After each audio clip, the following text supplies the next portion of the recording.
Hi, guys. Welcome back for another live. We have myself, the Alchemist 369, and we have the infamous Ryan Cropper. Ryan, how you doing today, my man? Doing pretty good. Doing pretty good. Took a little nap, so you have me kind of refreshed because I was falling asleep. Good, good, good, good. Yeah. Yeah, man. So to give, I'm sure many of my viewers probably are already pretty familiar with you. But for those that aren't, Ryan, you have been on the scene for years, years, years. You have been one of the primary faces of out of body travel, astral projection for quite some time here. If you can give us a little bit of context as to like when you got started doing this and like how you got into astral projecting or out of body experiences. Yeah. Deliberately speaking, when I got started with all of this was when I was about 16. I was heading into, well, we'll get too ahead there. But yeah, when I was about 16, I drowned, and I drowned at a local quarry. And during that experience, I had this very strange interaction where I went to a place which didn't even look like a place. It was completely dark.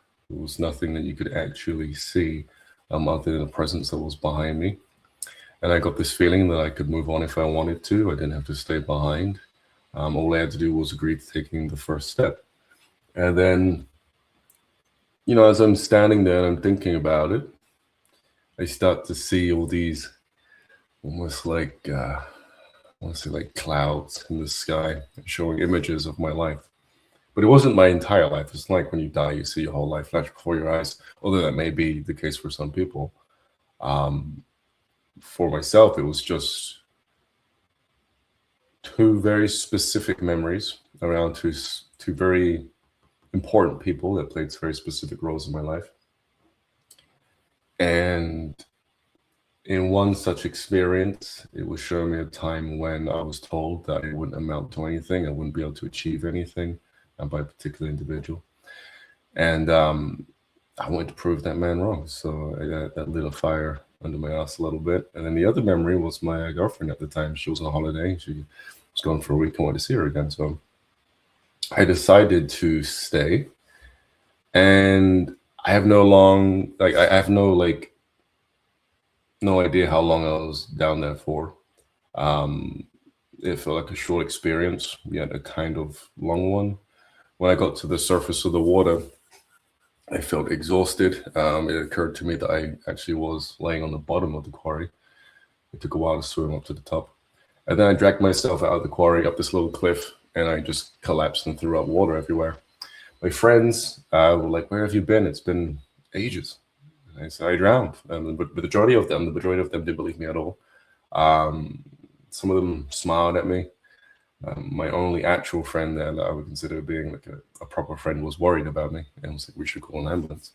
But I was like, "Don't worry about it. I'm just gonna sit here, go pale and pasty." And then about, I don't know, a couple of weeks to a month, I start getting memories of experiences from my past, from my childhood, where I'm astral projecting and I have no clue. I'm looking at it as a completely normal experience. I don't even see it as something different from waking life. I lay down. I don't even remember blinking, and all of a sudden, my chair turns into a person. Things walk through the wall. I'm being haunted day in and day out by old people in the afterlife that just don't like me because I'm like a child. Um,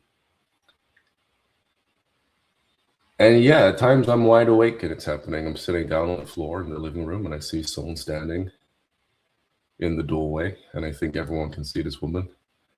She walks in front of me and screams, and I realize that actually, no, my parents can't see this disgusting cadaver that's just standing there.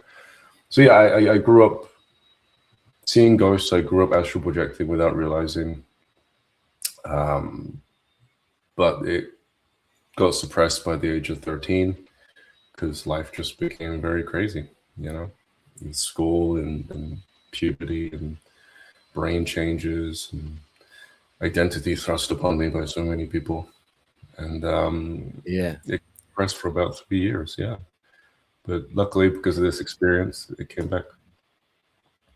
Yeah, man. So yours actually started with a near death experience, right? And I often tell people, I try to tell people when I speak about out of body experiences for somebody that has never heard of it or something of that nature, they're like, "What are you talking about? You talking about like dreams or?" And I'm like, "No, it's have you heard of like near death experiences?" Well, it's pretty much the same as that because on a near death experience, you're seeing the other side. You know, you're on the other side, and an out of body experience is the same thing, for sure. And I like when you said, you know, life kind of got crazy and it kind of shut down, your abilities because that can certainly happen when things ground you here. It kind of you're here because the other side, you really have to kind of like free your mind to access these states. I have found, anyways. You really kind of have to free your mind, and when things happen here, they kind of ground you here, for sure. But yeah, you have an extraordinary story, man, for sure.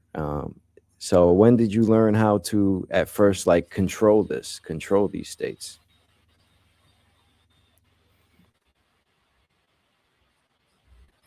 Well, when the memories were coming on, I realized that the memories themselves would trigger out of body states. And at the time, I still didn't know what it was. I was just going through those 2 weeks to a month, just having random things show up in my mind when I'm trying to get to sleep. And on one particular morning, I think it was the morning, because I had college the next day. After a bout of memories resurfacing, I find myself coming to at the foot of the bed. Maybe it was the morning. And then I'm in bed. And then the foot of my bed. And then I'm in bed, and the foot of bed. And I'm in bed. And I'm feeling this vibration running through my body in this deafening tone. And I'm kind of freaking out a little bit because I don't know what's going on still. I'm at the foot of my bed and I'm looking at my hand and it's melting and becoming fuzzy. And I think, because X-Men just came out, so I have superpowers in my mind, I think I'm teleporting and I get super excited. Um, but of course, that's not what's happening. Again, still don't know what's going on. I find myself somewhat gaining composure at the foot of my bed, standing up, looking out at the window, and this is bright light coming through. I walk towards it like a moth to a flame. And on the way to the window, I look to my right at a mirror, and I'm looking at my eyes, and they're getting tiny, super, super tiny. I think because, looking back at it now in retrospect, I saw this bright light, and I thought this should damage my eyes. My astral body decided to shrink my eyes to kind of reflect what I thought should be happening to my energetic self, My eyes got very tiny. I looked at the light. Next thing I know, I get thrown back to my body and I come to. I think that was weird. Go to college, tell my brother, guess what I did last night because he's not living with me at the time. I teleported. He said, "You're dreaming." He didn't believe me for like the longest time. The first 4 years of me figuring out this ability to project on demand, he just thought I was dreaming. Um, and then I went home, I started looking it up, and I think, okay, something's happening to me. If it's not teleportation, it's got to be something. What are the real superpowers out there? Because I don't like believe in many abilities. Um, at the time, I was very skeptical for a lot of things, towards a lot of things. Not in that I don't think they don't exist, just if they do exist, there'll probably be some variation of what we're told, like reality being stranger than fiction. And so I'm skeptical, but at the same time, open minded. If I go through an experience and I know it's true, then okay, sure, fair enough. So at first, that's important because I look up online realistic superpowers. I come across monks drilling holes or trying to drill holes into their head. I come across telekinesis, Nikolai Densov teaching people how to teleport coins. And I'm like, okay, that's interesting. But nothing shows up right away. It was probably the next day, because I decided to look up X-Men, because we just went to the theater to see it, that I get the backstory for Professor Xavier. And of course, he astral projects. I then look into Doctor Strange. He astral projects.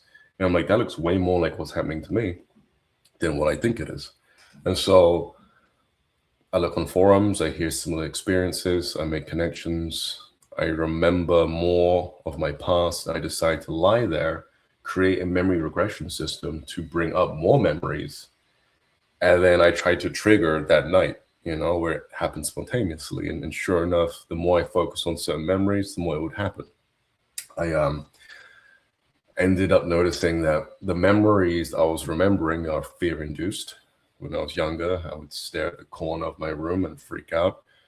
That would And that induce this state probably of had just had like made you have a crazy experience. awareness. Yeah. Yeah. So I ended up astral projecting that same night, but it was because I induced anxiety again. So I noticed I was coming up with a technique, but it was one that was causing distress in my body. And I didn't like that. So then I studied all these elements that made me astral project in the past, and I ended up devising different techniques for me to leave the body. I wasn't on YouTube at the time. I wasn't thinking about sharing this stuff at the time. And sounds like crazy in my mind to tell people what I was doing. But eventually I came up with a technique that was calming to my system. It was an easy 10-step process that gradually conditioned myself into the out of body state. The more you do it, the more the energy start to feel like, it's starting, and then you can separate. And I just sort of settled with that for like 4 years. Since then, I've come up with way more, but that was my kind of self initiation into the process.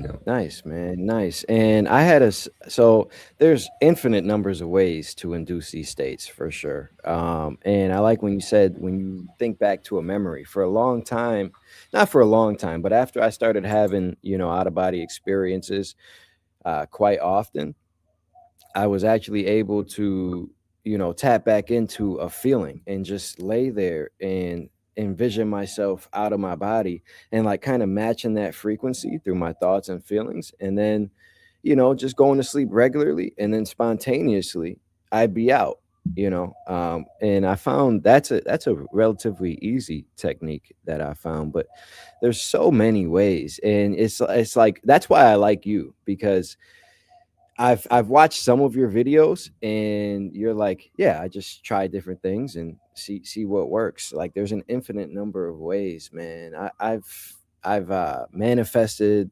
and even when you're in these states, like say you're in the vibrational state or you're in sleep paralysis and you're having a hard time like getting out of your body, from that moment on, there's even a number of ways to even make that happen. Like I've manifested somebody helping me pull myself out.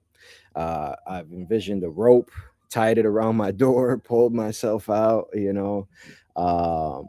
But the easiest way that I have found is to literally just think of it. Think of going out of your body. Like envision a time when you were out. Envision it, feel it, probably just for like 5 minutes, right? You just feel it, and then before you know it, you go to sleep and you're out for sure.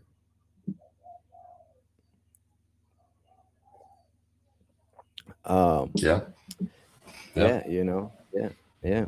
So, what are some of your experiences that you wouldn't mind sharing with some of us? Maybe early on, like what were some of your earlier experiences? It's hard to remember now. You have to forgive me. It was Yeah, like yeah. 15, 16 years ago. Oh wow. Yeah. Most of them are just a blur now. Yeah, Especially I since say I've the tried same. to, yeah, Yeah, I was just on an interview and she was do asking other me like how things. much information obtain from these out of body experiences, and I'm like, well, when they happen, you remember 100% of it, and then over time, it starts to fade because you have more and more and more, and then it starts to like, okay, you only remember the big ones, for sure. But yeah, so I'll start with some of mine, and then if you want to, tap in, and if it triggers any of your memories, or something like that, we can start there. So, I'll get Sure. into some of my firsts. I'll get into some of my first. So the first time I left my body, and I realized it was physical. Like I realized the other side was physical. I I was at first when I first started, I took the term astral projection, and I was like, okay, I sought this out. Like this kind of stumbled upon you, but like I kind of sought this out. So I took the term astral projection, like just that. Okay, astral projection. What does that sound like? Well, it kind of sounds like projecting my consciousness out. So the first way I learned how to do this was literally laying down, and I was very in tune, very focused. I was meditating every day. I blocked out everything out because I understood that everything was frequency, energy, and vibration. So I only listened to like certain frequencies at this point. So like I was just very focused. I was also doing the gateway tape. So like my brain was like connecting and I was like very focused. So I would actually just lay down and envision when you close your eyes, you know how like you see like dots or something. So I would just envision myself flying through there. And at the time I would envision them as stars and like me just flying through space. And I would pick one of those stars or white lights when you close your eyes. And I would just focus on this single point so intensely that my consciousness would eventually just soar out, and it felt like super real, super crazy. So I was like just kind of like forcing myself out through like immense focus, and I didn't have to be in a sleepy state or anything. Like it was just pure focus and just going out. But the first time that I realized that, and at the time I didn't know what it was. I was just doing this myself. I had no concept of like what was going on, what I could experience, or where I was going. It was super scary, but I was doing it, right? I was so focused on like, yo, I'm doing this. Um, um, so the first time I realized it was physical, I found Darius and he was correlating sleep paralysis to the other side. And he was like, yo, it's physical. So I'm like, all right. So I'm out of my body and I touch my floor. And bro, when I touched my floor, it was like so real. Like I felt the energy of the floor because like in human life, like we never even really touch anything. The electrons in our hands repel each other. You know what I mean? So we never even physically touch something. So out of your body, you can physically, touch these things. So when you touch it, you feel like the entire chemical makeup, all the elements, all the energy. And I was like, wow, this really is realer than here. And I see you smiling. You probably have something to add to that. So I'm glad you said that. This is something that's kind of strange, but um, psychics, especially in specific groups, Chinese groups as well, amazing stuff. Um, and I've also been told this by, I'm going to call her a witch because she looked like a witch in the astral plane, like a traditional Romanian. They play with this reality of subtle matter, um, duplicates of items, duplicates of things that exist within a subtle plane that you can project to. And that when you're in 3D, you mentioned if you touch the floor, you don't really feel anything. Actually, if you get your field nice and strong, you can interact with the subtle plane next door to ours from this side of reality. And when you do that, you actually exhibit different abilities. I think this is where a lot of astral projectionists are going, because this is where a lot of this is what a lot of beings in the astral plane, and some people here too, although they're not quite outspoken with it, tend to move toward. Whether it's being shown how to do this thing or just kind of discover it, there's a double of everything in these subtler planes that we project to. And if your field is strong enough, if your perception is tuned in enough, then you will touch this other field. And when you play with this duplicate of an item or a duplicate of reality from our side, this reality starts to change. Because, of course, this reality is being kind of projected into by more invisible planes, which you get to actually see from a quantum physics perspective once you're over, or even as you're crossing over into these other planes. The funny thing is everyone who astral projects gets to this receptive state already when you're in the hypnagogic space, or at least you're transitioning over into other planes, where you start to see other things. Maybe you're seeing windows of locations, rooms that aren't yours, or rooms that you quite often frequent. The thing is, it's because you're lying down and you're shifting into a deep theta state, your body's out of the picture. So your mind in the astral vehicle or etheric, whichever body you're using, tends to interact from that space or into that space, not the physical body. But if you were to activate these same sensations, the same level of perception, but be set upright, this is when you're getting into more alpha-y, low alpha to theta states of mind. People who see blindfolded can do this. They're often trained to just lie there and relax, or like on a recliner, not all the way back, falling asleep. All of a sudden, their third eye opens. They can see through their head and they can read books. Same thing happens to us when we lie down some mornings and we wake up and this one opens up first. A lot of practitioners who astral project have the third eye open first in the morning. They'll see the room clearly, as they sometimes better than they see with their physical eyes. It's because they're able to perceive this stuff. But what I'm saying is you can do it set up if you know the techniques.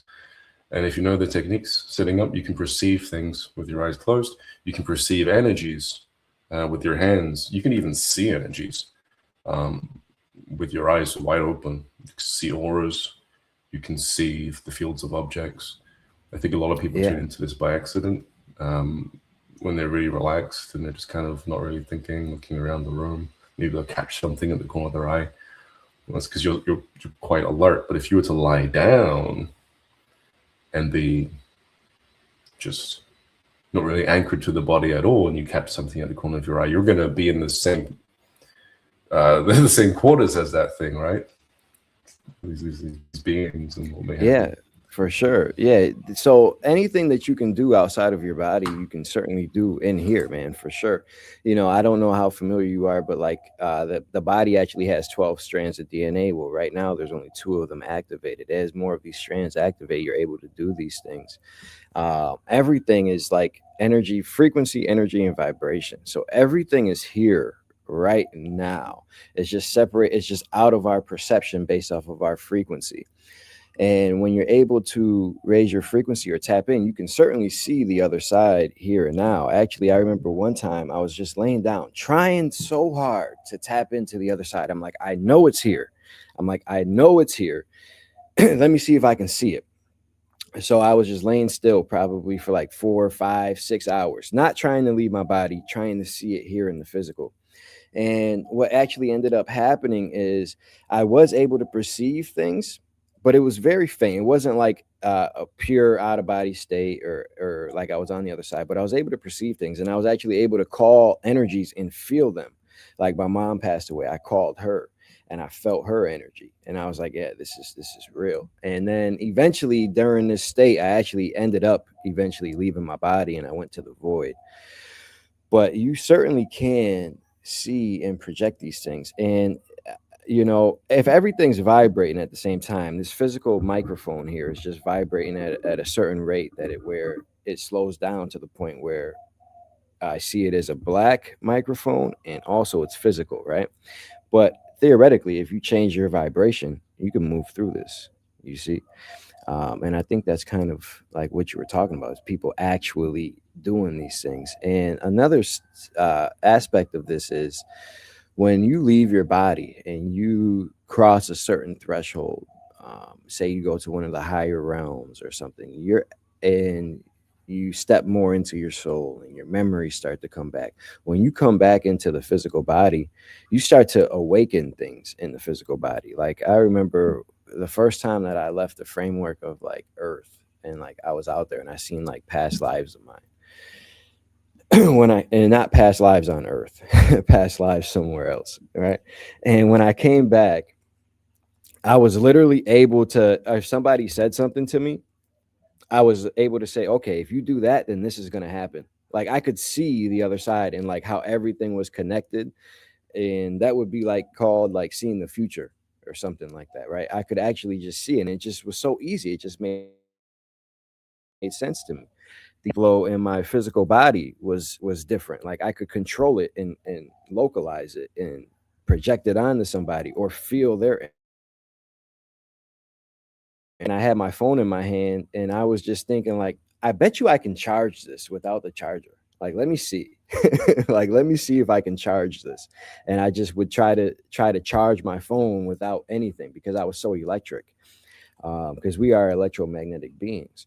And I remember being close to my laptop and I'd have like probably like 5 or 10 inches away from my laptop, and my hand would start to burn, and I'd feel like I was getting electrocuted just from being close to my laptop. And I was like, wow, I really am electric.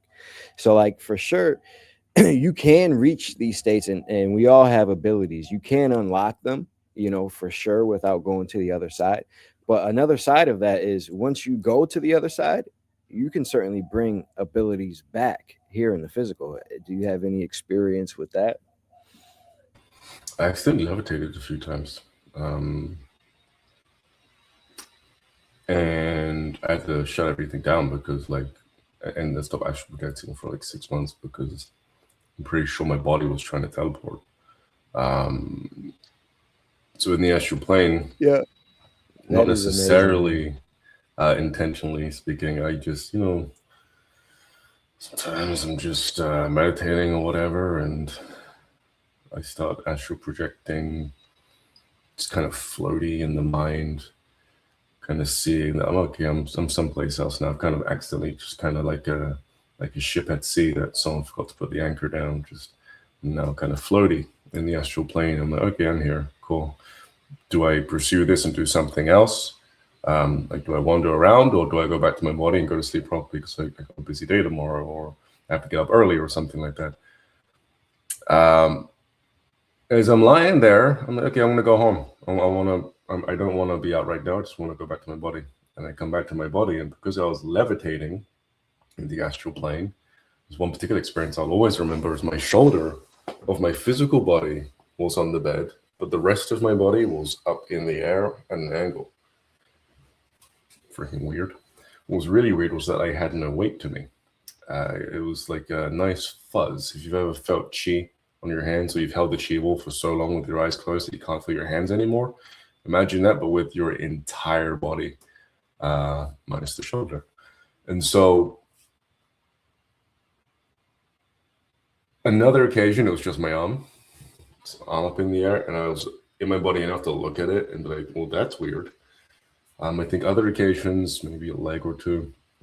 But the main reason why this was happening wasn't just because I was astral projecting. It was because in my spare time, I was projecting in parallel to doing placebo meditations, where you try to heal the body with your imagination. And I think what happened was my astral body and my physical body somehow got tied together, and so my physical body started to exhibit attributes of my astral body, including pain responses. If I left my body, I remember this particular one, I left my body and I ran through my doorway, jumped up in the air because I was like excited. I smacked my head on the corner of the door frame really hard and I felt it. And what really surprised me was I felt it in my body too. So I went to go check. I went back to my body, and sure enough, it felt like I'd actually hit my physical body right against this door frame. And so it kind of started increasing the threat level as well when it comes to astral projection, because usually if your bodies aren't tied together, the worst that can happen to you is you get drained over there if you have a negative experience. Um, but now, well, then it became a situation of, oh, if I get attacked over here, my body will get attacked. Um, I thought about it. It was concerning for a little while. And then again, the last time, like I had to like kind of shut the door on astral projection for a while, for at least 6 months, was because I tried to teleport through a wall, like face through a wall, and I felt this incredible pain in my physical body. It felt like I was stuck in cement, like my atoms were encased in cement. And then it occurred to me that what was happening was I was experiencing the atoms of my body freeze for the first time because they're constantly vibrating, and you don't realize that. You think you're just kind of normal, but no, the atoms themselves froze while I was trying to teleport someplace else in the astral plane. I was completely fine in the astral plane. I was happy. I was excited. I was like, okay, let's go over here. Let's see what I'm going to do now, right, today. Um, but yeah, I noticed my body was reacting. And so I was like, okay, well, let's stop this for about 6 months, separate the two types of meditations, focus on placebo stuff, leave astral projection alone for a while. And then if I want to get back into astral projection, I'll just stop placebo meditations and get back into out of body experiences. Since then, I haven't had a kind of connection problem, which is nice. Um, and most of the times when I leave the body, for the last few years, actually, I've been alone, which is cool. Boom. Nice, man. I've Beyond never response. Yeah, so that makes sense. It's kind of like when especially when you're in these states quite frequently, for sure, I can definitely see how, your soul body can merge with your physical body. And like, that's crazy. Like when you start feeling stuff that you're doing in the astral, like in the physical, like, yeah, it's definitely time to, to shut it down for a little bit. But that's never happened to me at all. But I can definitely see when you're in these states quite frequently how that can happen, especially when you do meditations here in the physical. Now, when you mentioned teleporting, I will say, like, there was a point in time, like last year, where I was leaving like 2 or 3 times a week, like pretty prevalent. And I was like just in my zone. And I was like, yo, I know I can do this. I know I can do that. Like, I was dead set on becoming a god here in the physical, like just seeing how far I can take things. And there was a moment in time where I'm like, I know I can materialize anywhere. Like I just knew I could. Like by materializing anywhere, I mean like teleporting somewhere. Like I just had this super strong belief within me that like I could do it. And I've tried it actually. Like I've tried to I was out of my body and I would try to be like in another space, and then I'd say, okay, let me try to materialize here, right? Like let me see if I can come back to my physical body and be here where I am. Like I was just so set on it. Like I know I can do this. It never happened, but but I definitely tried, and I was so focused, and I was like, I know I can do this. I know I can do this, and it kind of never happened. But yeah, when you said that you were levitating before, that's another thing that where I'm like, yo, I know I can do this as well. Um, it's all of a sudden all of these superpowers and things that you see in the movies. All of a sudden, when you have these experiences, they become like real. Like, okay, all of these things are real. I know I can do it. It's just a matter of figuring out how to do it, right? And there's ways for sure. There's people, I've seen people levitating. People have telekinesis powers. One of my friends that I just did a live with the other day, he left his body and came back, and he had like some telekinesis powers. And I'm like, yeah, you're bringing abilities back from the from the other side. That's great, you know. Yeah, the most exciting thing when you're having these experiences is like for sure bringing abilities back, like because that proves it to you. Like you can have all these out of body experiences and be on the other side and see everything, but like when you can bring something back to the physical and you see it with your human mind, that like wows you. It still shocks me to this day, it's like adds further validity to it for sure. Well, all right, so let me get into some of my first experiences and we'll see if this triggers any for you. So my first time, now, at the time, I understood, you can see thought forms, you can see future events on the other side, you can see thought forms. And I was just trying to navigate, like, all right, if I'm out of my body and I see somebody doing something, how can I differentiate this? Like, how do I know if I'm seeing a real time event or if I'm seeing a future or if it's just a thought form? Like, I was just playing around, seeing how I can differentiate these things. And the first time when I was out and I was married at the time, and I seen my ex-wife talking on the phone. I was practicing at night, and this was daytime, so immediately, I was like, okay, I'm out of my body, and I see her talking on the phone. I knew this wasn't a real time event, so I could rule that out of the window. And then from there, I was like, okay, is this a future event or is this a thought form? And what I was actually doing, I was seeing a future event because the very next day, she was talking on the phone, and I was like, hey, and then I told her about this out of body experience, and I was like, "Hey, I seen you talking on the phone. It sounded like you were talking to this person." And she was like, "Yeah, oh my god!" And I seen her like folding clothes on our like dresser, and she was like, "Yeah, that's exactly what happened today." And I'm like, "What?" Like that's crazy, and that solidified it for me. That was my first time like seeing something happening that wasn't real time event, and like I was tapping into like a potential future. That was my first time seeing that. And then my first time seeing an ET. I'll get into this. This is a funny experience. So at the time I was leaving my body quite frequently. At the time I was just like around my house and around my neighborhood, like just trying different things, just seeing different things, seeing if I could fly through my roof, seeing if I can touch things, seeing if I can create stuff, just kind of checking it out. um and then at the time, I had one of my friends on the other side. People can call him a guide, spirit guide, or whatever. But for me, it was just like one of my friends. And I'm sitting there in my house and I'm talking with him. And I was like, yo, I think I'm ready to see something else. I think I'm ready to meet a being from a higher realm. That's the exact word I said. I said, I want to meet somebody from a higher realm. I kid you not. My man calls him up on the phone. He calls him up on the phone, and then he hangs up, and he was like, all right, they'll be here momentarily.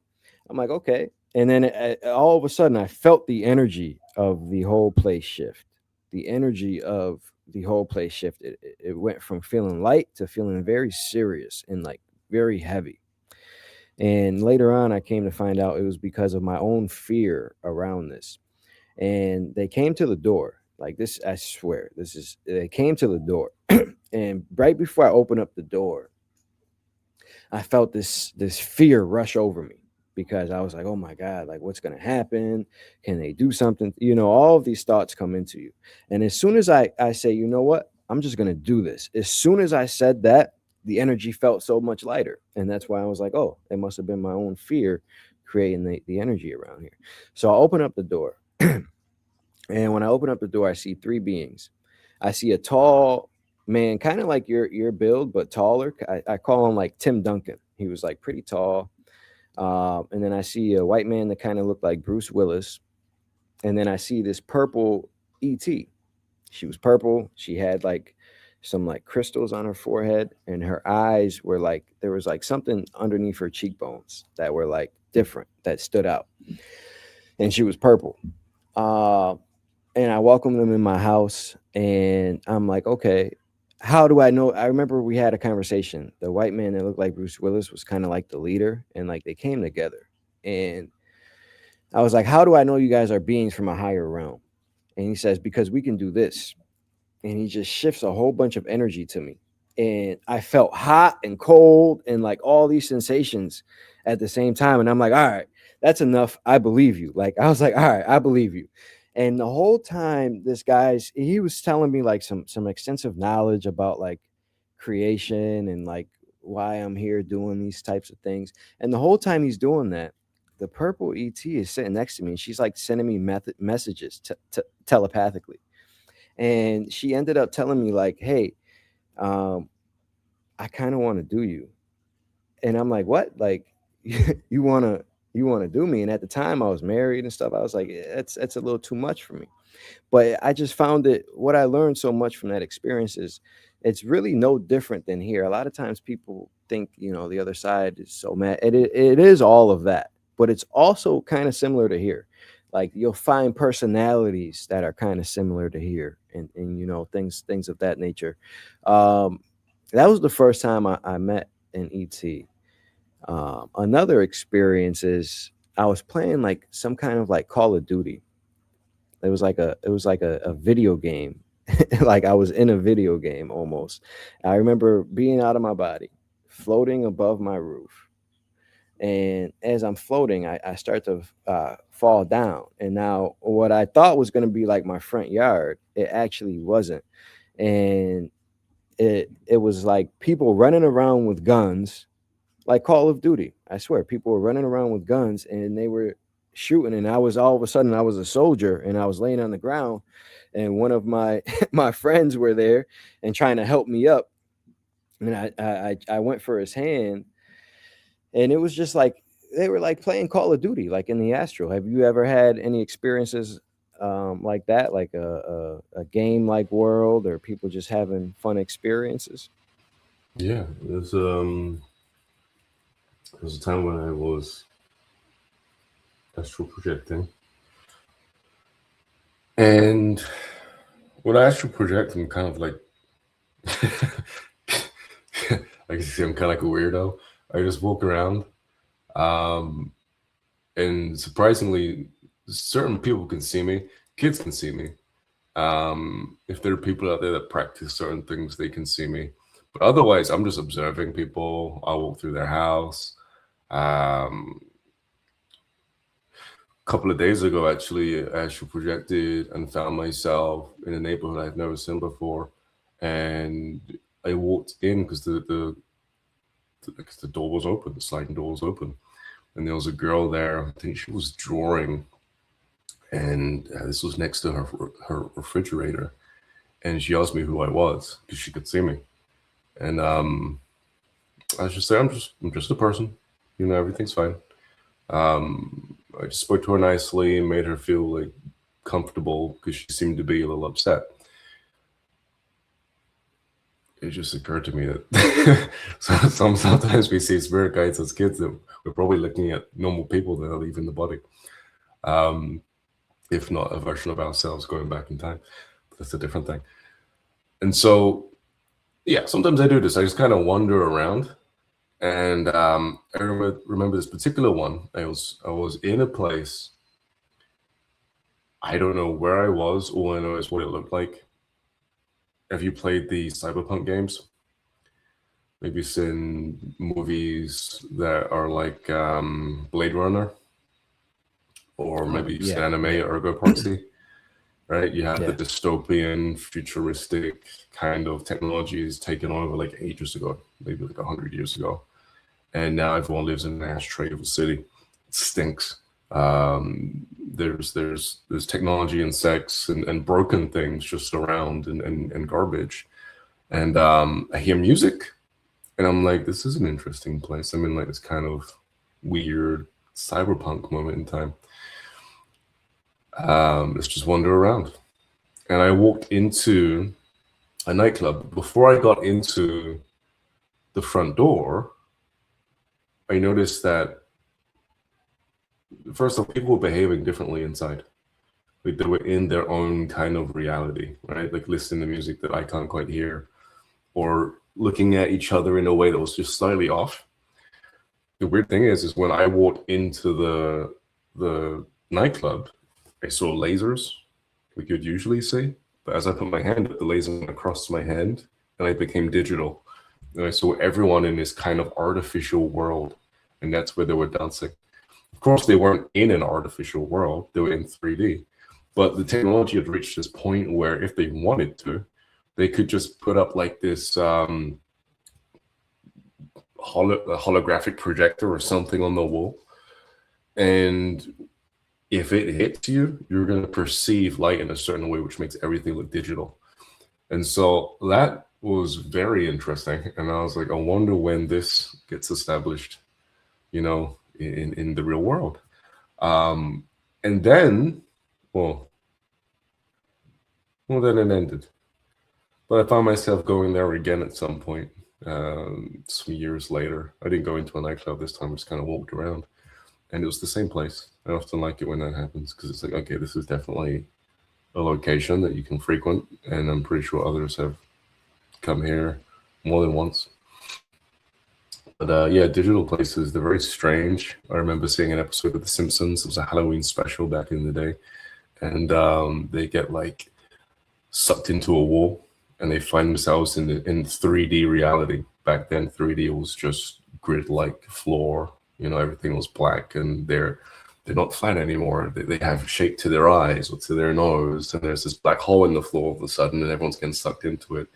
And I remember thinking, that feels real. Because I was quite small back then, and so that portion of my mind that got used to that kind of travel was still very much ripe, in that things looked familiar, like I just went there yesterday, kind of thing. And that specific episode of The Simpsons really did feel real and creepy at the same time. And so, yeah, there are definitely artificial places out there that you can frequent, if not through astral projection, definitely through psychedelics if you can't quite slide out yet. Um, Illegal psychedelics in places that make these things legal, you know. Um, One of the quickest ways is to use Tronic. If you know how to scrying with a candle flame, you can look at the flame and actually close your eyes, and you'll start to see a kind of 3D digital type landscape inside the after image. And if you open your eyes, do the practice again, and close them, sure enough, you'll find yourself widening that window and seeing more of this digital space. The practice is quite easy. You just light up a candle, stare at it in the dark, until your eyes start to get uncomfortable. Then you close your eyes and instantly try to imagine that flame. And you should be able to imagine it, because the light itself hits the retina of the eye and changes the way the visual cortex behaves. So what ends up happening instead is, as you try to force that visual, you'll find yourself instead seeing the after image suddenly show you something that you wasn't expecting, that you wasn't trying to create. And if you stare at that after image and you try to see the person inside that's dancing, and then it suddenly fades away, that's when you start again. You look at the candle till your eyes start to become uncomfortable, close your eyes, try to visualize as hard as you possibly can. And sure enough, that same window will open up wider and wider, and before you know it, you're kind of floating. There are giant Olmec heads everywhere, and you might see even the angel with that big eye, telling you something about yourself. And so it's I would say a very easy way for anyone to kind of start seeing some of these things. Probably even bring back the information that you're seeing and draw it out and show people. Pinterest is a great place for these types of images. Like if you type in astral projection GIFs, for example, a lot of what you'll see there is what you'll see when you do this kind of work with a candle flame. Yeah, That'll be weird. and Yeah. yeah, I did see your video speaking about that. I remember seeing that one time about that exercise for sure. And that was interesting for me. That was around, actually, I did see that before I was even too familiar with you. I did see that, and this was like before, when I was just trying to astral project. Remember when I was like, I was just trying to take my consciousness out? I did see that, and I was like, huh, I wonder if I could try that. Um, but I never ended up doing it. And it's funny you mentioned psychedelics, because I don't do psychedelics anymore. I just leave my body. But when I was in college, fresh out of high school, I went to a big university, and I did 3 years. I never graduated this time. And at first, I was in college for economics, and it was a big university. And I had friends. One of my friends was a chemist, and he was like, "Yo, I learned how to extract DMT," and I'm like, "What? Like, what is DMT?" And he was like, "Oh, it's the chemical in your brain that makes you dream.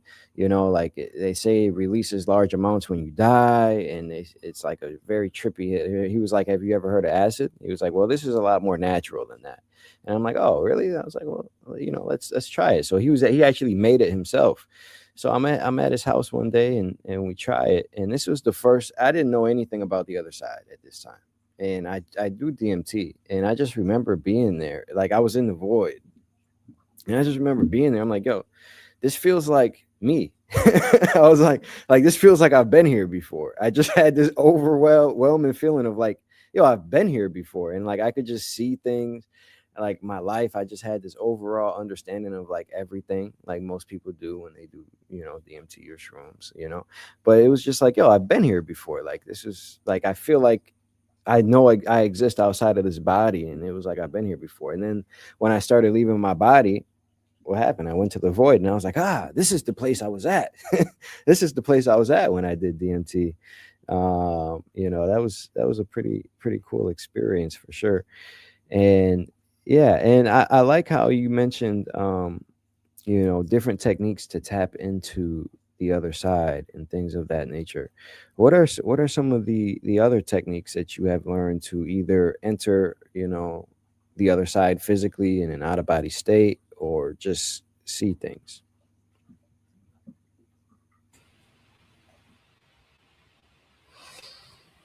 Hmm.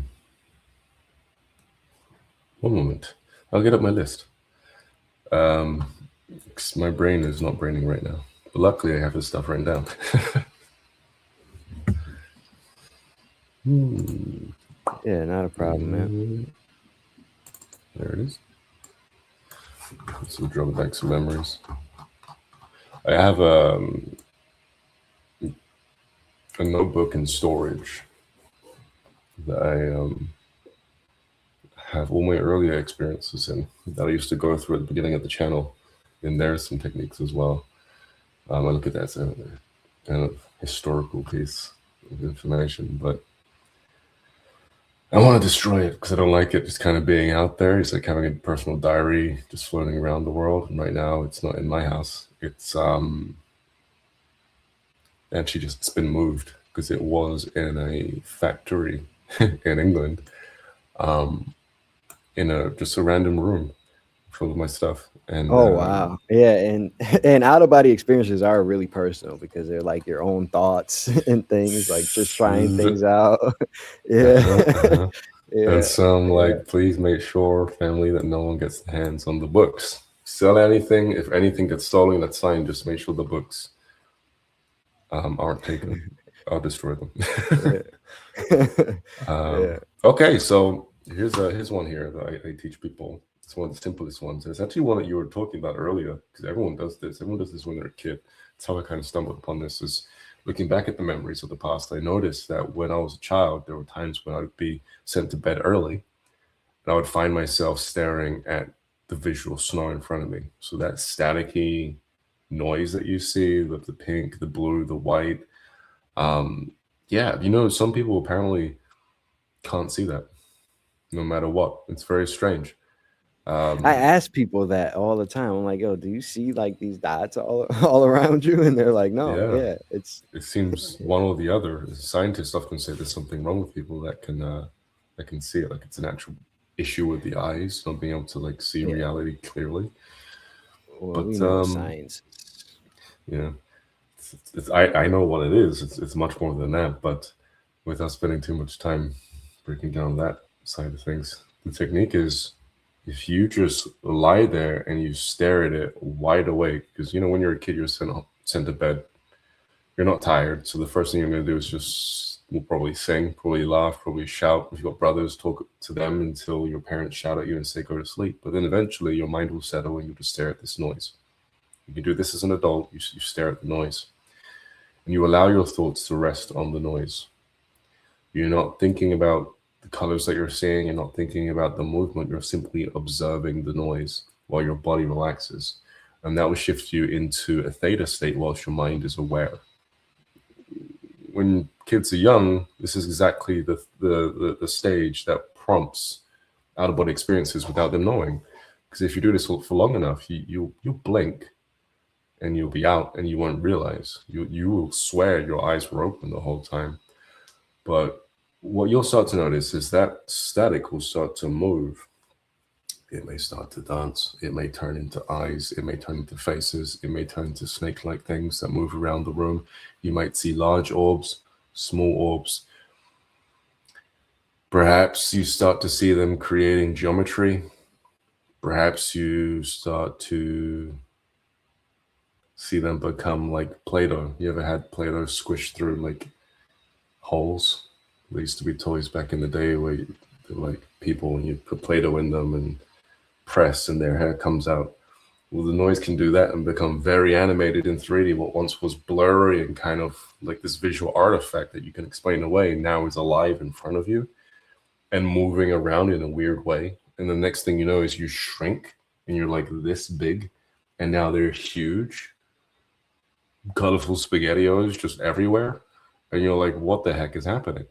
Um, that kind of experience a lot of children have, and you can do it too. It's just the same thing.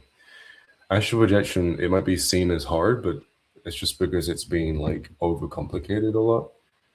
The reason why children have a lot of abilities early on is because they're not thinking themselves out of these states. They They're just not sit there. conditioned to this matrix yet, so their mind is free and open to these things. Yeah, and over time, when we grow up, we get conditioned to believe this is reality, and yeah, yeah, And for that sure. there's a strategy to something that has to be followed Yeah, step by step. that's the And that takes your mind that's out the of the biggest. process. Yeah, that's the biggest thing. I hate putting people in a box. Like I just did a presentation on how to leave your body, and I'm like, guys, this is just the ways that I've done it. I was like, don't put yourself in a box. Anything that you can think of, you can certainly do. You can certainly leave your body that way. For Yeah, sure. yeah, The yeah, worst yeah. thing is putting yourself in a box and confinement and thinking you have to do it this way. For sure. And Mm, that goes for anything in life. Like, say you want to manifest something in your life, and you you think you have to do it this way. You think you need to have a degree, or you think you need to whatever you think, but that's not true. Actually, you just actually just need the thing. Like say you want to travel somewhere, you think you need money to buy the plane ticket to go there. You don't. You actually just need the plane ticket.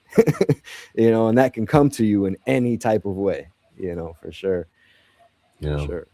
That was one of my biggest aha moments when I was just getting started on YouTube.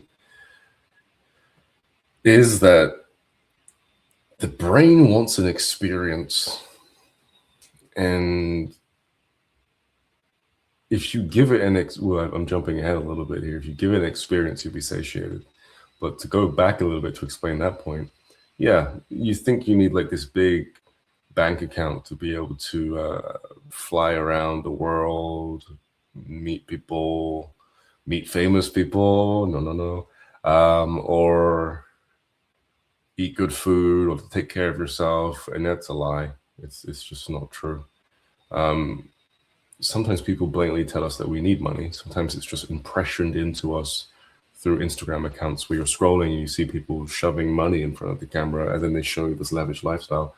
One of the earliest things that I remember is the fact that no, if you just want to be somewhere, there are many ways to have that experience. And once you have the experience, your brain is done. And so, yeah, like you said, you just need the plane ticket. You don't need to know how it's going to happen.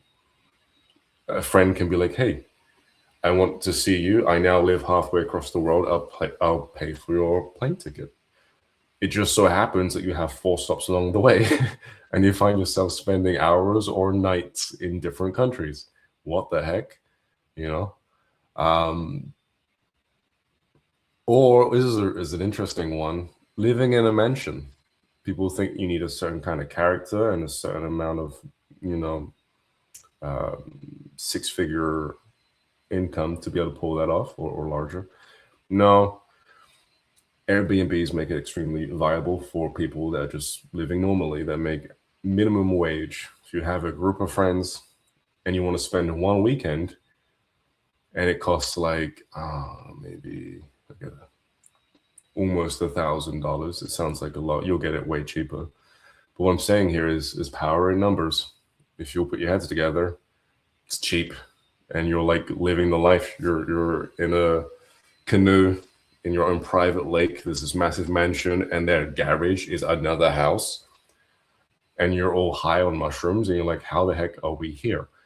It's because in reality, there are so many ways to get what you want, but TV and media only show you one specific route of getting there, and they put this idea in your head: if you can't get there, then there's something wrong with you, or that you're lower class and all this crap, and it's nonsense. I'm not telling you anything new. There are groups of people all over the web, long before I came into this realization, that figured this out, that have whole lifestyles around this idea. They live for cheap lifestyles that you would think are expensive. No, nope. I'm kind of doing that right now. I'm living very cheaply, and things are just You happening. in Bali? Yeah, yeah, I'm in Bali right now, Yeah. and it's in Bali in sense like it's the cheapest place ever. It's literally paradise. I'm eating for like $3 or $5 a day. Eating fresh coconuts. Real bananas, not the fake stuff, the big ones, like the real little bananas with all the You're in. seeds in Are them. you in Ubud? Yeah, yeah, I'm in Ubud right now. Yeah, You gone to yeah. Bintang? Yeah, Bingtang. Yeah, You see? Bingtang supermarket. Yeah. You know Yeah. the food place next to them? Have you tried their The food? Vietnamese spot, the Vietnamese spot, Yeah, it's next to the visa or place. yeah, yeah, yeah, yeah, yeah. How often do you go? Bingtang. I try to get my stuff from local markets, but I do go to Bingtang probably like once or twice a week to get things that you can't get. Yeah. I mean, like the place next to it. If I hope they're Oh, the still place there. next to It's cheap it. place. Yeah, it's like cheap food. It's literally next to the visa place and next to the where you buy like headphones and tech stuff. Yeah, that place I've never been to. So, but there is a Vietnamese space spot like out of that little lot, and then there's also like this local guy selling like chicken on sticks. But I haven't gone. I Yeah, think yeah, my yeah. partner has gotten some food from there. Yeah, I believe she has. You get the Is it food there good? is amazing. It's vegan. They're lovely people. It's cheap, cheap living. Um, Hmm. I get what you mean. Like eating at random places, especially if you're driving around, is amazing. Especially if your stomach can tolerate it. I was fortunate enough to be able to eat and not spend hours on the toilet. But this specific location, they're such great people, and they'll make you something. If it's your favorite food, they'll make you a whole tray just for you, and you'll pick you if you want, you can pick it up the next morning. They do parties, cheap. Oh yeah. They'll come into your house, bring all this food, and just fill the table. It's Yeah, yeah, it's nuts here, man. Everything here is so cheap and it's nuts. And the people here are great too. Like I've been to Egypt, which is a cheap place as well, but the people there are kind of like in survival mode, and it kind of makes it yeah, hard to be there. But here it's not like that. Like the people here are still very great and amazing. Yeah, I love it. I love it here. that's great. Yeah, so you've been here. So you've been to Ubud. Lived there for almost 2 years. Um, Oh, really? yeah. Rode around, rode all the way to. I drove a scooter to Ahmed. It was crazy. Torrential rain. Went to the beaches. A On the snake landed motorbikes? on Yeah. me on the motor. I went down. When you're coming down from Bintang, you know the overhang. There's like you look up the canopy, and Yeah. this. I think it was a snake. I didn't dare to look because I didn't want to crash. I'm driving or riding, I Yeah. should say, and I feel something slither down me, heavy. It's warm on my leg, and just move to the just off onto the road. And I'm just like, like no, no. Yeah. That's As long as it wasn't a crazy. spider. Those big banana Yeah. spiders. If you turn the wrong corner, right on Yeah, your they're face. huge. Spiders Ooh, are huge, it's man. So terrifying. when I first got here, I was in the jungle. Like I was in Bangli up northeast by like King Tamani. Uh-huh. And I was just in the jungle, just there meditating, trying to decompress because I was just coming back from Denmark. So I was really just trying to like get out of the matrix and just kind of like decompress in the jungle. So I was there, and I remember taking the first time. All right, so you know how Google Maps, if you say that you're on a bike, it will take you through a shortcut that is extreme. So I'm in the middle of a jungle. It's the shortcut is probably like this wide. There's water on either side. There's a whole cliff in the jungle, and we're just riding up. It's dark. It's nighttime, and I'm like, all right, well, let's try. And it was just the craziest, treacherous pass, man. But yeah, riding a motorbike here is fun, man. We drove from up north to Ubud a couple times on a scooter bike. Today we're actually, venturing out. But yeah, it's amazing here. It's definitely an experience for sure. I don't know if you found it yet, but it's like right under your nose. There's a bridge. I forget the name. But if you go down that hill past Bintang, you got the restaurants on the right, and then you go across the bridge before you get into actual Ubud. To the Yeah, left, yeah, if you yeah. go down the steps, it's like a magical Yeah, I know place, almost exactly like what you're you're gonna talking about. disappear. where the rivers meet. Yeah, yeah, yeah. I haven't been You'll there yet, but I've see seen that spot. Yeah. you can sit in it and you can watch one colored river hit another. It's like this greenish brown hit a deep Oh, it's blue called the and Ridge mix. Walk, I believe. It's like the That's Ridge it. Walk.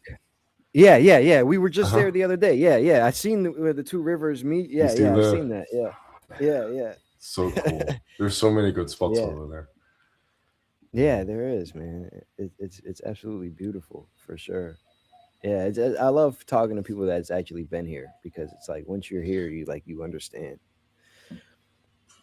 Yeah. Yeah. Yeah.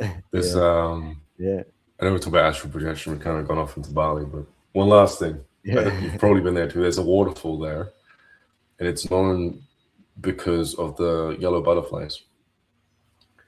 If Mm. you go up the kind of like river side, the big waterfalls like off to the right as you come down the stairs. But if you turn around and go to where most people don't go, there's like this huge rock face that hangs over, and you go under and you keep going. And on the right hand side, there's usually a population of yellow butterflies, and there are so many of them.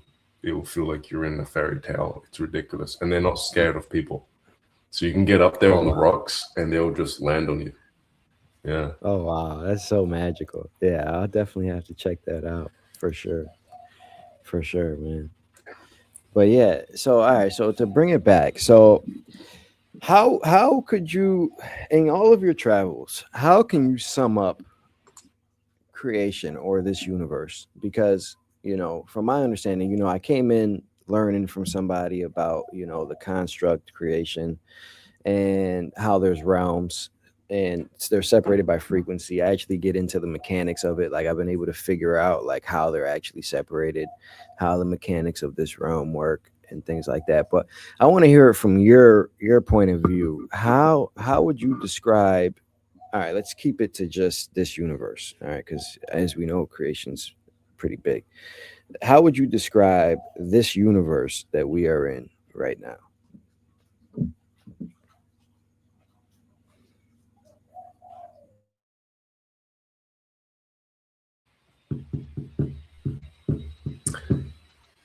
words escape me. I this. What do you mean by this universe? All right, so Do by you mean this like universe, I just the mean like physical side of things, like the no, Milky Way, or physical, other side, everything. So by this universe, what I'm referring to is Earth, the galactic realm, the ETs, the heavenly realm, the angelic realm. All of those things exist inside of this same universe, for sure. So mm, and outside of this universe, there's other universes and things of that nature, and then there's the void that's outside of this. So so essentially like anything that like everything? humans, yeah, so essentially like anything that humans think of is inside of this universe. But like how would you describe, or just reality in general, how Yeah. would you describe it? So what I've come to learn so far is that everything is a part of a field, a massive field. Is it massive, or is it just perception? Because the perception of space is really just perception of the That's a mind. good point. That's a Um, good point. kind of like that little bell on the necklace of the cat in Men in Black. But from my understanding, from what I've seen and what I've played with, it all seems to be one big living field, and the field is intelligent, it's alive, it's also us. Um, but it's hard to like really wrap your head around that until you start shifting into it during certain stages in meditations. Different meditations will have you become the field or notice yourself in the field, notice yourself in another. And within this field, the field projects under specific laws, realities. Have you seen the DVD version of The Matrix, more specifically the Animatrix? The Animatrix, no. I don't believe so. It's an anthology series where it's different episodes, all centered around the idea of the Matrix. You know, the Neo being the one, all that stuff. Because it's anthology, different stories, different artists, all centered around one single concept, being inside of some kind of matrix. Well, the last episode, spoiler alert, that's your time to like jump ahead if you want. The last episode, um, it's revealed that the matrix, or rather reality, is just another layer in the matrix. So there's one reality and another reality and another reality, and you don't really escape the simulation at all because there's only simulations. Same thing here. However, if your mind is that of one which has been shrank in this matrix to only tolerate the most basic concepts, this will drive you mad. If you slowly open your mind and you gradually accept things as they actually are, not as to the lie that you've been fed to kind of just accept reality as it is, be that solid, it's linear, it follows a certain path, what may have you. Then it gets easier to accept how things actually are. One thing that comes to mind is the idea of what real actually is. We're told that if something is real, it means it's something that's separate from us and that we have no interaction with at all. It's not a part of our thinking.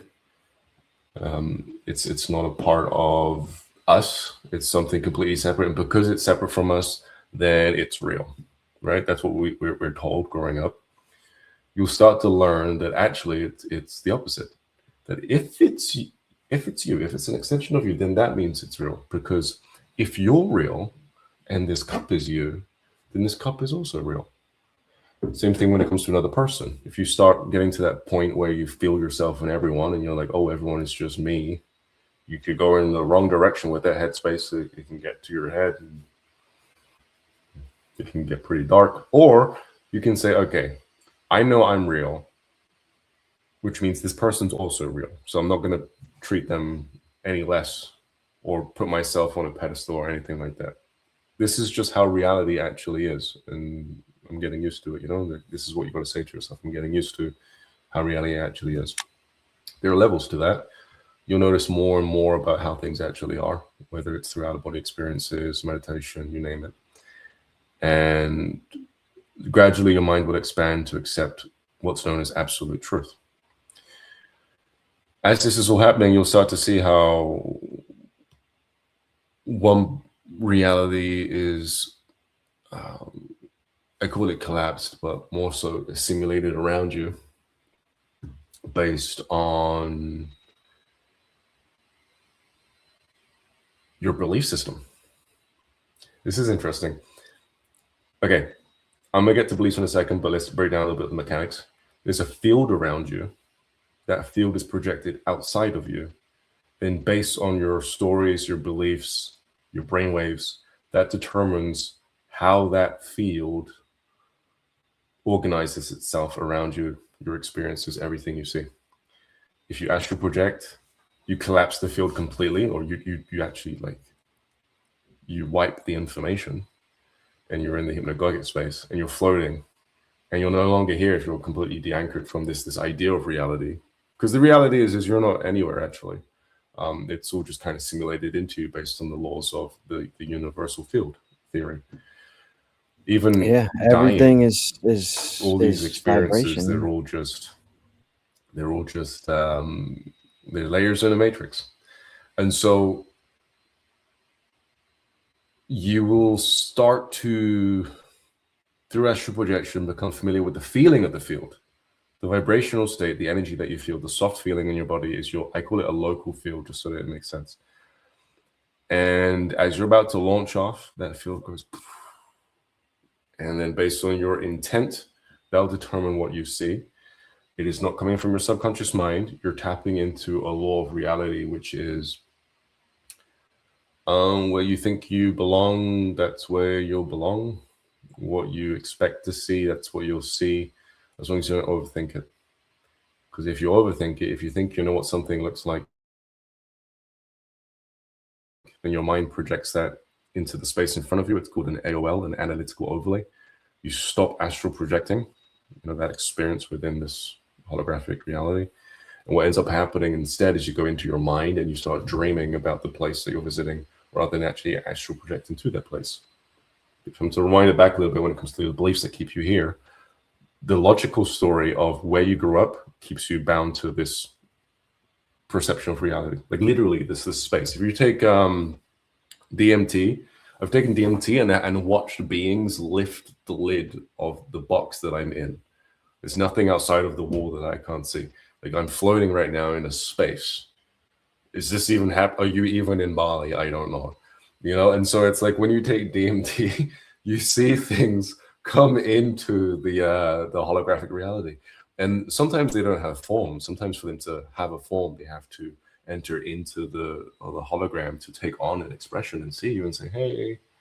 Sometimes they do have a form and they're coming from someplace else and they come in, But yeah, the place you grew up, the house you lived in, the friends you made on your street, they're very important. Your name, your parents' name, those ideas, where you went to school, you run them in the background of your mind, and they keep you anchored into this perception of here. Yes, But when you yes, take they certain do. things or you astral project, I'm not saying that psychedelics is the way forward or even astral projection is the only way forward. There's so many ways. I've been fortunate enough to play with different things. But let's say you take peyote, so San Pedro.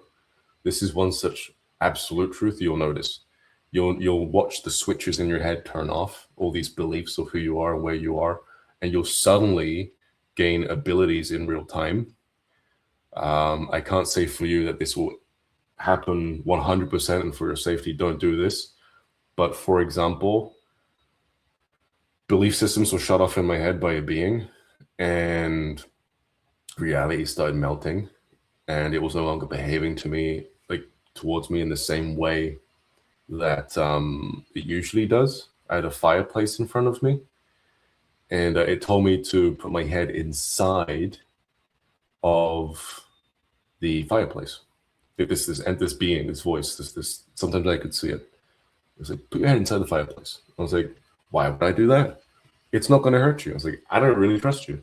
Put your hand in, you'll be fine. So I put my hand in, it's completely fine. I was like, this is weird. Then I put my head in there, and I was like, this is really strange. I had hair on my face, nothing was being burnt. And it's because nothing is actually real. It's very bizarre, and you'll see other experiences just like this, especially on ayahuasca. This particular person I know, she turned off the sun. She said, she just made it dark because a being She told her she turned off could. the sun. Yeah. Yeah, she This turned off is the like what sun. Jesus this is essentially like what Jesus understood, and this is why, stories of him walking on water, turning water into wine. It's a matrix, and your thoughts, do create your reality. I love how when you said, you're constantly replaying these things like your name, where you grew up, and that tells you the story because you're told these things are real, and then that helps you create your reality around you. But the moment you're able to switch this off, and psychedelics help you do it in the physical, but the moment you're able to switch that off, the whole world opens up. It opens up to you, and you realize reality is not what it seems. The first thing that I understood was like manifestation. Like I was playing with manifestation. I was like, okay, if my thoughts create my reality, well, let me see if how I can create this. And I started creating my reality. I'm like, oh, it really can bend, and I'm not a victim. I really am the creator. No, oh my gosh. Today, my wife, she was like, had a hard day today. And I said, you had a mentally hard day today. The day was fine. The day was amazing. The sun was out. It was nice and hot outside. I was calm. Everyone was calm. And it's because, like you said, it's like,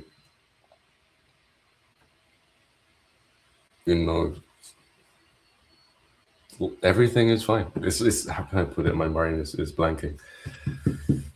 The victim, you were talking about being a victim, and The victim mentality, it's all in yeah, your and head. things. Well, the majority of it is in your head. The vast majority of how you think your life is going is in your head.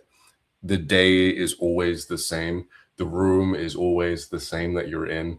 The room doesn't care if it's messy or clean. It doesn't attach a label to it.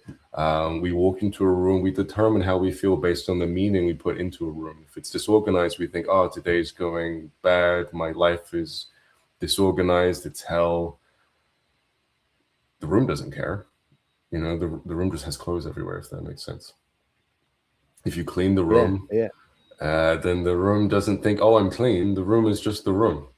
You realize this when you stop thinking. When you do Zen practices, for example, you stop thinking for a number of days, maybe even months. You'll start realizing that this thing your brain does, where much like how it holds onto a story, it projects meaning onto every little thing that you do, and from there, that is your way of deciding or determining whether or not a day is going well or not, or whether or not you are doing well or not. It's constantly projecting meaning onto things, and those things don't care. And that's the freedom of it all. It's like, oh, actually, I'm always starting now. Today's not a bad day. Today, everything isn't going wrong. Right now, everything is fine around me, and I get to choose how I show up. If I can escape my habitual habit of projecting meaning onto things and calling the day bad, or calling my year bad, or my life bad, you know what I mean? I think the yeah, cool thing man. is most people, yeah, you know, Oh, I was just gonna say, yeah, man. Everything starts in the mind, man, for sure. And it's so crazy when you can actually see through it, and you're like, wow, everything really is perception. Even when I'm conversing with people and they're telling me something, I'm like, I can, it's hard for me to have conversations with people because I know a lot of the stuff that they're saying is just stories that they're telling themselves. Like that's it's not really reality. The reality is everything's fine, everything's okay. And it's just I'm able to see it's just conditioning and thoughts and belief systems. Literally everything here is a belief system. And that's kind of like what I'm trying to do is break down these belief systems and reteach people about reality and how everything is it starts with you. You are really the creator of reality.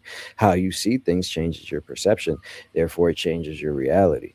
And things of that nature, and how to transition from the victim mentality to the creator mentality, you know. yeah, yeah. And these the victim mentalities, the things that can be inherited.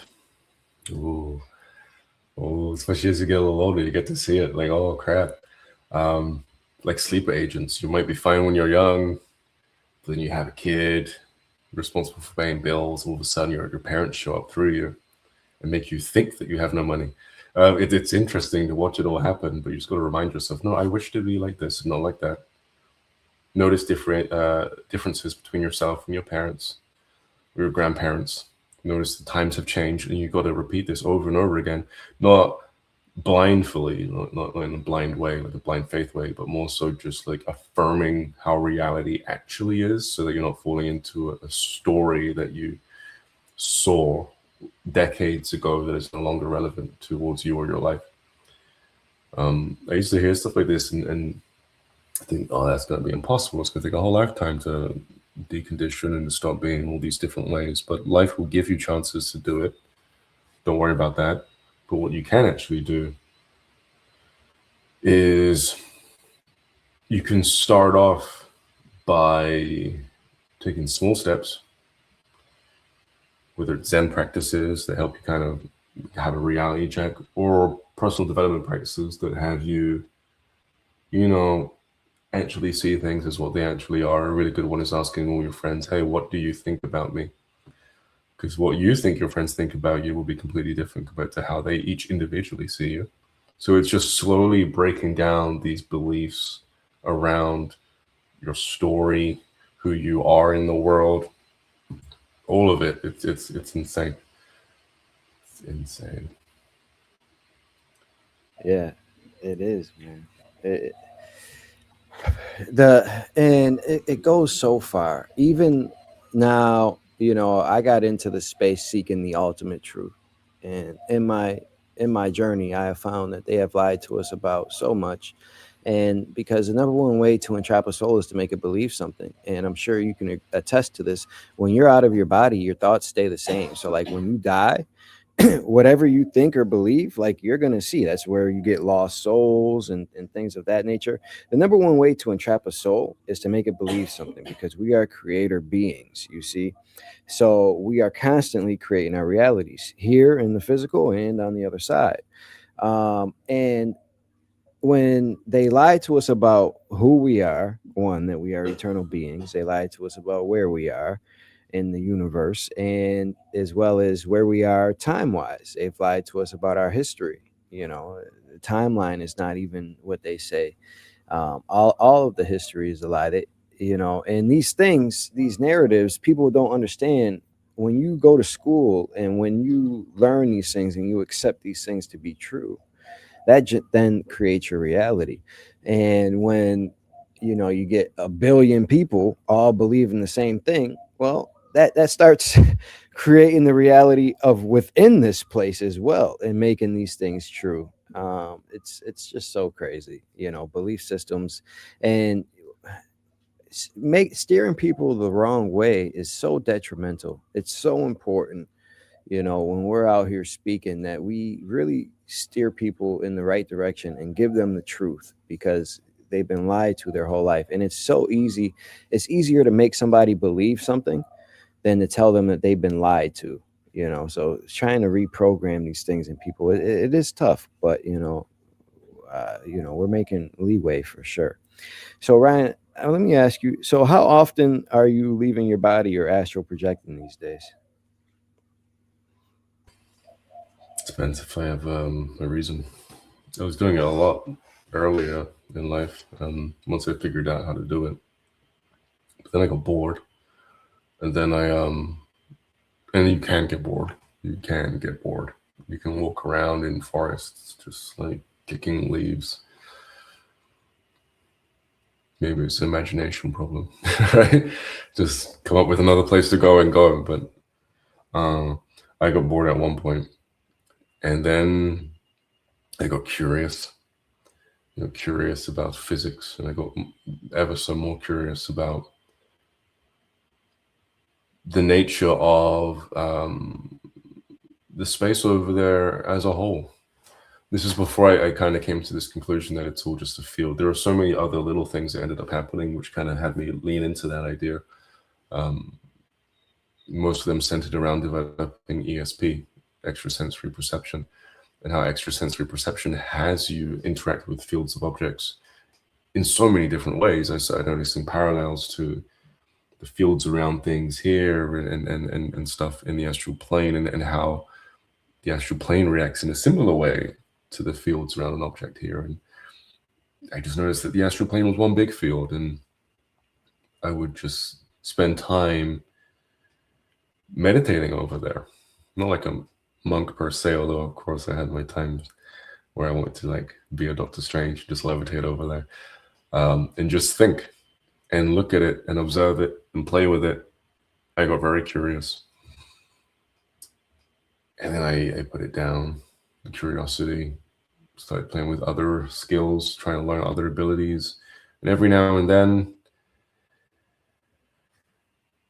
I just noticed connections, whether it's levitation training, whether it's telekinesis, whether it's psychometry, whether it's remote viewing. They all seem to be different aspects of the same ability, just one big ability, which ultimately is just you being a field and accessing information at all times whenever you want. And that is like the nature of out-of-body experiences. When you leave, you can really go anywhere you want and see whatever you want, no matter when it happened, because the field exists all the time, in that it has information from all points in time, always. And so when you're out there, this is really interesting, because when you're in 3D, you have a sense of linear time, because you're in a third dimensional space where you have a point A and a point B. You get in your car, you travel to work. That doesn't happen once you leave the third dimensional space. That's a quality specific to this perception of reality. The moment you leave, who says that it needs to be like that? Who says that it needs to be levels even? I've noticed it's more so like densities, if anything else, based on your vibration. and feeling once you're over there. Yeah, That is your that's vibration. so yeah, your feeling is your vibration. When we say raise your frequency or raise your vibration, it's really just your state of being. That's how souls and humans, that's how we raise our vibration. And everything is density, actually. I did a mechanics of this realm, how it actually works. Everything is density and rate of vibration. You know, this is the lowest frequency, highest dense reality right now that we are in for sure. And when you say the field, there is a field. That's what I call source. You know, there is a field of all things. It's like where everything comes from. Now, one time I was in the void, and I was like, all right, let me see what my first thought was. Right, and the void is like the closest space like you can get like to source. Right, and so I was in this space, and I was like, let me see what my first thought was. And in this space, it was like I knew I was connected to everybody and everything all at once, right? And I'm sitting there thinking, I'm like, let me take me back to my first memory. Take me back to my first memory.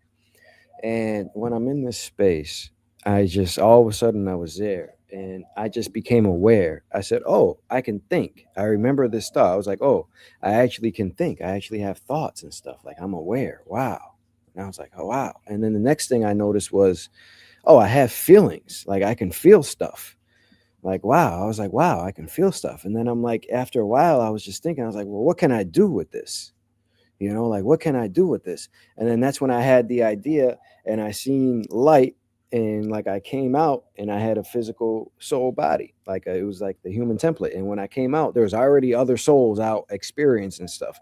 And I just had the deep, super understanding that, okay, every soul that I know just came from this space that I was just in, and we're all connected and we all know everything, but yet we're like still our own individuality. It's like the ocean. Like if you take a cup from the ocean, that cup is still the ocean, but it's free to go and experience whatever it wants to, and at any given time, it can go back to the ocean.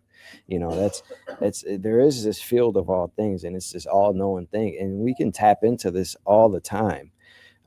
We can tap into this all the time. You know, you can meditate and just tap into source, and it starts with freeing your mind.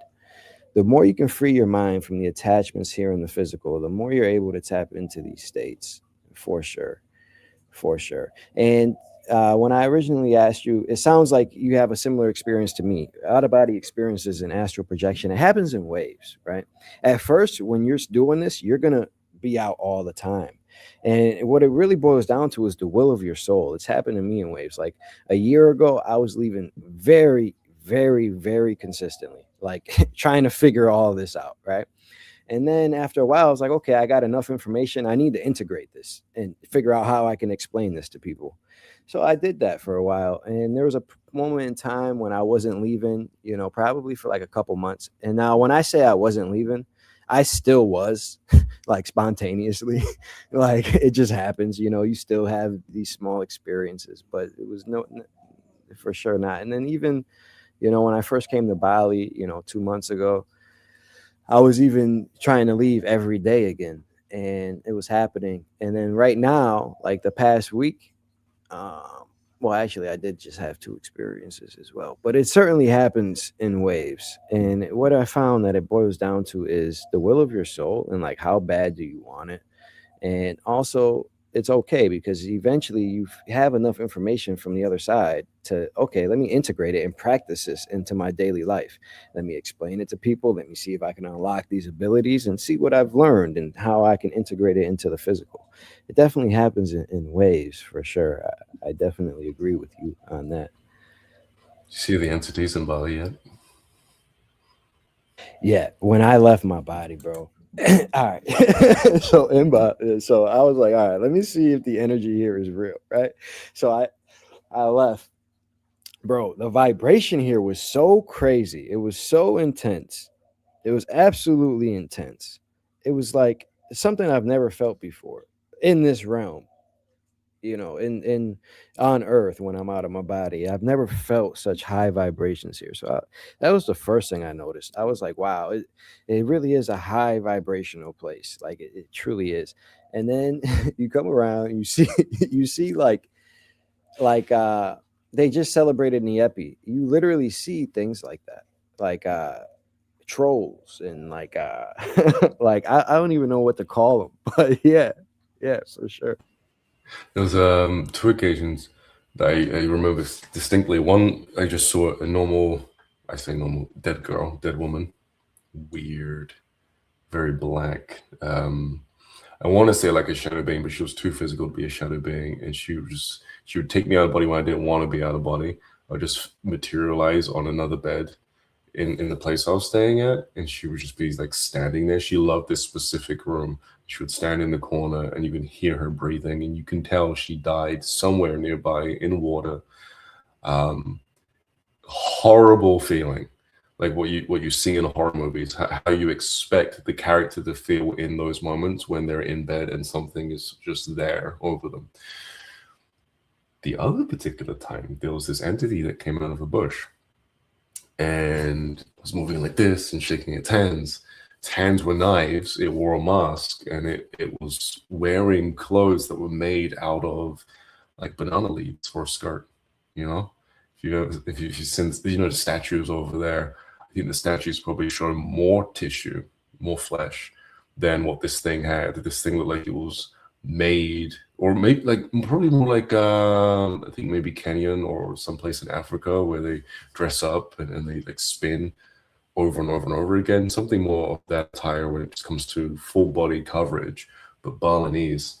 And that's when I knew I was dealing with something that culturally had its roots in the culture, and you get to see it when you actually project in that country.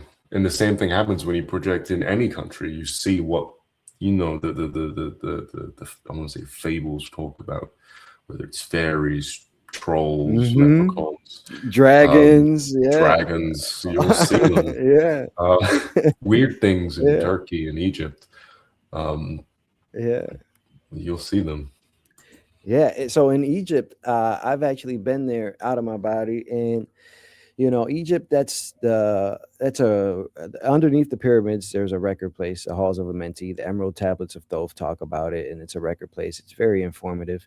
But also there, I have seen ships like UFOs floating over the pyramids, and this is when I learned like, oh, okay, this is actually like a teleportation area or some sort. This is also why the Bermuda Triangle happens. You fly over there. There's a crystal pyramid under the ocean in the Bermuda Triangle. Uh, that's why that happens. But it's the same thing in Egypt. And I've seen ships hovering over, and then they would just disappear. And I'm like, where are they going? And then I learned, like, oh, okay. And then I learned, like, oh, okay. This is actually like a airport of some sort to like go to places. Well, all right. So at this time, let's open this up to a live Q&A for people and see if they have any questions for you, and we'll get you out of here. So at Sure. this time, guys, if you guys have any questions for Ryan, feel free to drop them in the comment section, and we'll try to get to them. Yeah, my eyes have been bouncing across the screen, seeing comments and stuff. But yeah, sometimes I have a hard Yeah, time not looking at that. But I saw some interesting ones come up every now and then. yeah. So we have one. What makes something more real than something else if everything is equally consciousness? Well, it depends on your ability to, I guess you can say, bring in that thing that you're paying attention to, your ability to perceive that thing. Like, one of the easiest examples is like most people, they daydream throughout life. They're not really paying attention to anything.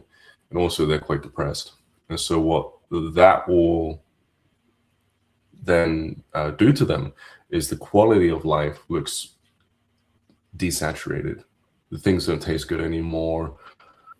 Bright colors are dimmer. Life is just boring. And they're probably going to spend most time in bed. But if you remove a lot of what kind of gets in their way, the depression, the kind of sluggishness that tends to come from the mind or excessive eating, you remove their burden, so to speak. Life becomes beautiful and bright. Their visual faculties turn on better and they can see things in HD. They notice things now. There's a kind of vibrancy to life. That's just with the physical body. It's like your willingness to kind of be attentive to something determines how well you perceive that thing you're looking at. And it's just This doesn't just apply to the physical body here, it also applies to yourself in the astral plane. If you're not paying attention to what's in front of you, you'll come back to your body. It's like what you're looking at helps the field stay in place. Same thing happens when you take DMT. Beings will show you moving things on purpose and say, hey, look here, because they know that if you pay attention to something, it feeds the process and makes it more vibrant, makes it deeper, makes it more enriched. And so, from that perspective, you can kind of say this experience is more real. This astral projection is more real than life. It's simply because you're getting into a space where you're able to perceive things better for whatever one of those reasons may be the case. Yeah. Did you want to add to that as well? Nice. Yeah, I agree with everything that you said. I believe the question is was how if we can pull up that question again, prop. If it was how we can perceive things that are real, I believe it was something along that nature.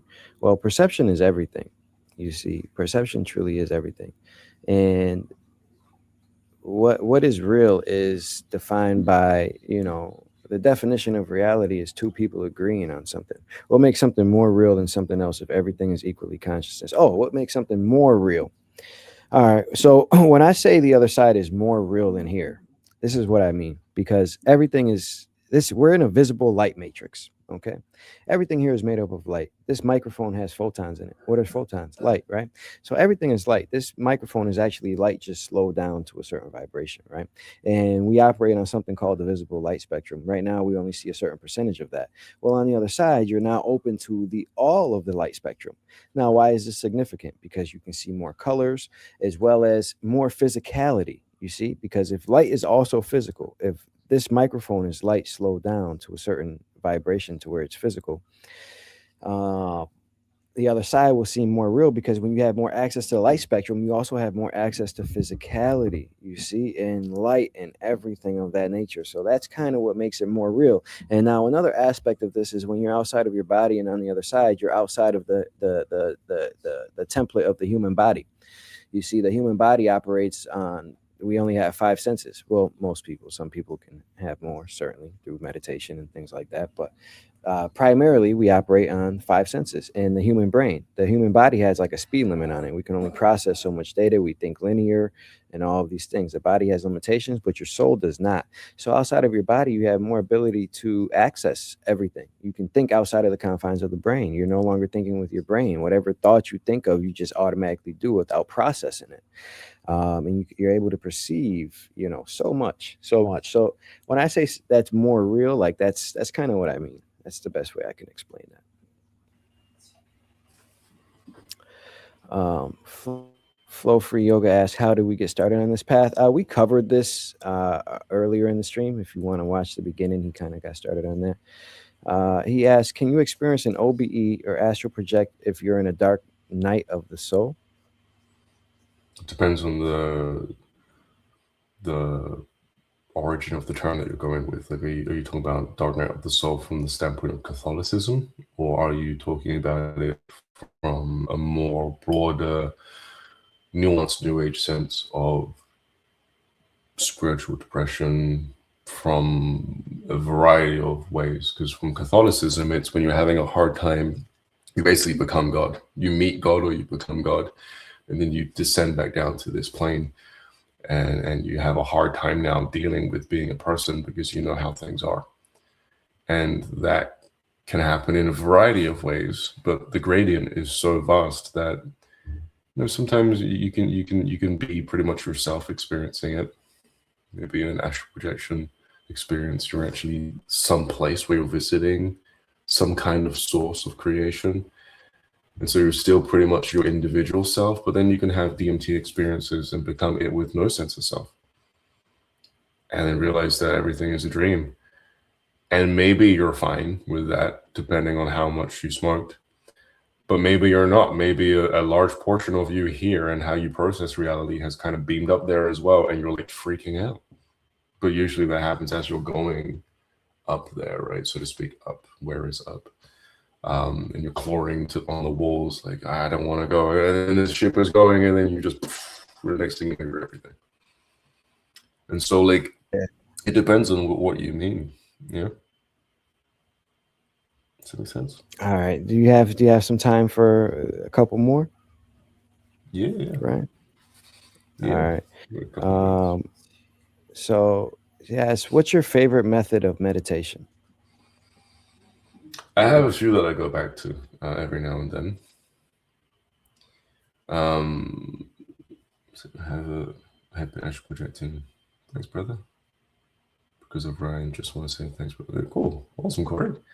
I have a couple that I go back to every now and then, just because I enjoy them. One is memory regression, the same technique I devised to figure out how my body was doing it back in the past. I do that still, and I've actually been pushing it forward, progressing it forward into past life regression uh, stuff, and being able to validate certain languages that I've heard whilst having glimpses of past life experiences, like Inuit, for example, which was interesting. I don't know a lick of Inuit, but I saw a past life after taking that memory regression practice further, where I was speaking it, and I looked it up, and it actually meant snow, like snowy area. It's a word that people use in that context too.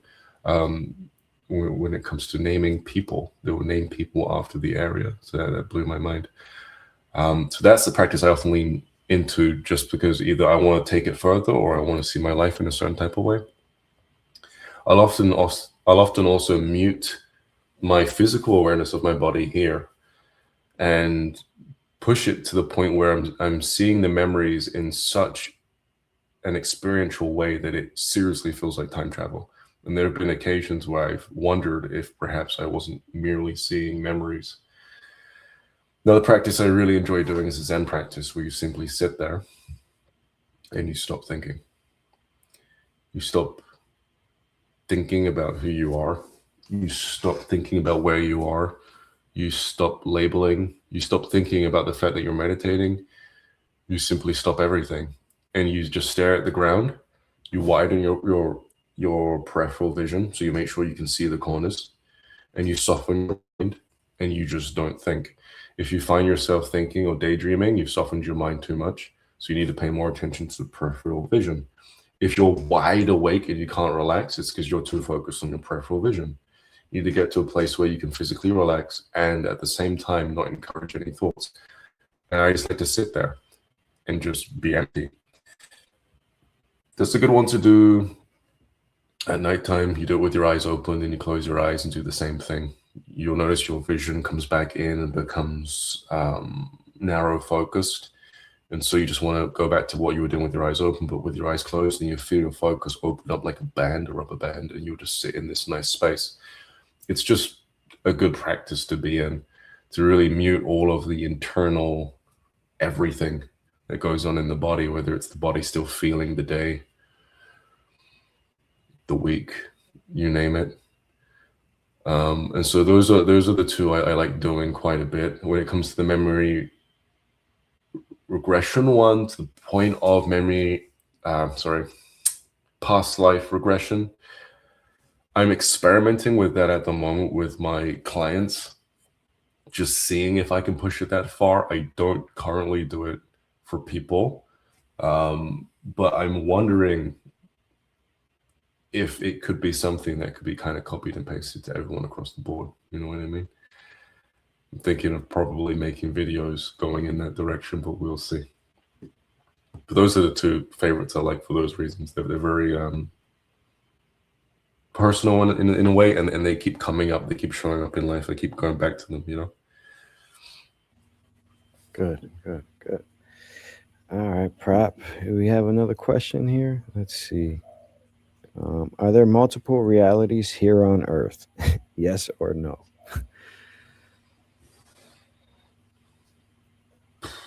Don't know. I don't know. I'm just gonna leave it. I'm Yeah. gonna leave it that. I have no clue.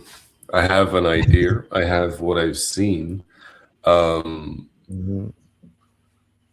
but my idea of reality has melted so much that I can't definitively say that this place exists outside of our perception of time. Although there are certainly Yeah. experiences you can have where you can show up in places that seem like alternate realities. You can speak to Mhm. people that seem to come from a different timeline. There are all of those experiences you can have. But like I said, most times I just feel like I'm in a box. Yeah, and so to ask that, I would have to say, what do you mean? Do you mean physical, like other realities? Like, is there another you playing this out, or what exactly are you talking about? Are you talking about? Because there certainly are other realities. This is not the only one for sure, but it's hard. Like you have to gauge, like what exactly are you asking here for sure. Prop asks, have you ever been to a place called Neo Soul? Because No. in my travel, I've been to a place called Neo Soul, and it's a place where it's like advanced humans and things like that. It was a pretty nice place.